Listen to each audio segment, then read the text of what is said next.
Or so in the 70s before we pop up to about 80 degrees by midday today. A mild morning, really a mild afternoon as well, with a high of only 86 degrees.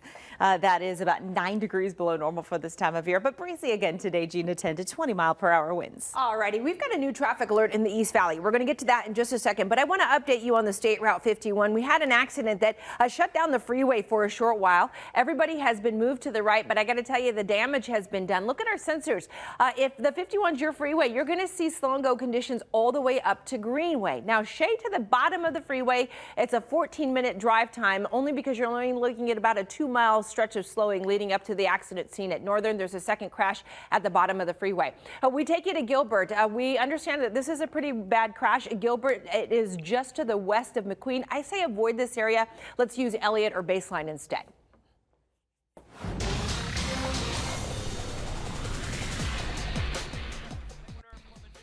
And we've got a motorcycle accident, and we hate seeing these, especially this.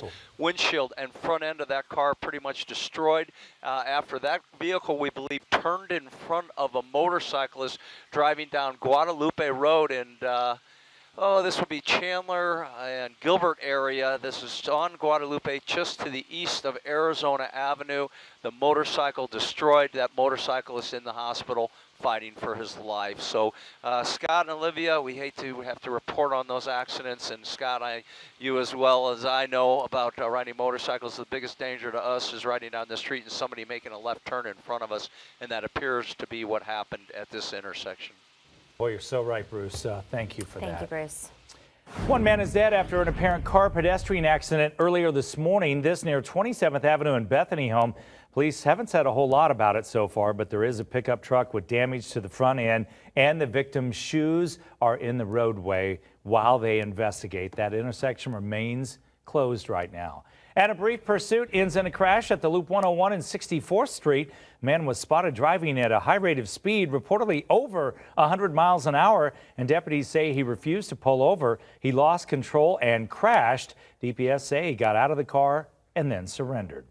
And a man in a mask wielding an axe scaring children out in the West Valley. No, it's not a movie. Glendale police described the suspect as a tall male with a thin build who hopped over a fence into the San Martin apartments near 67th Avenue in Glendale. And officers say they had similar calls this week, and they believe that they're all related. So far, they did find the mask and the axe, but not the person wearing the mask.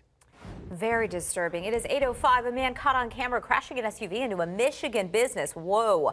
Then taking off. You can actually see the driver crash into the store, then get out of the vehicle. Police say a workbench was blocking the door, so the driver then chooses to back out and drives off. Nothing taken from the business, which repairs electronic devices. Certainly a lot of damage. The driver caused up to $50,000 in damage in all. Police say they are still not sure whether the crash was intentional or if the driver was under the influence or if this was just a freak accident. The U.S. Justice Department plans to file a lawsuit against Fiat Chrysler over excessive diesel emissions. The lawsuit could be filed as early as this week if no agreement is made. Fiat Chrysler has been accused of illegally using undisclosed software to allow excessive diesel emissions in more than 100,000 cars. A federal judge has set a May 24th hearing on a series of lawsuits filed by owners of the vehicles against the company. A new bill from Congress would require the National Security Agency to inform representatives of other governmental agencies about security holes it finds in software, like the one that allowed last week's ransomware attacks.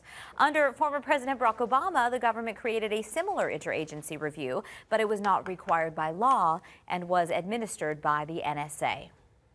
Texas could see a special legislative session if state representatives don't pass a measure that would limit bathroom access for trans people. The threat comes from Republican Dan Patrick, who is trying to gain the upper hand with the House over budget and tax policy positions. The North Carolina law prompted economic boycotts and the loss of sporting events, with critics saying it promoted discrimination against lesbian, gay, bisexual, and transgender people.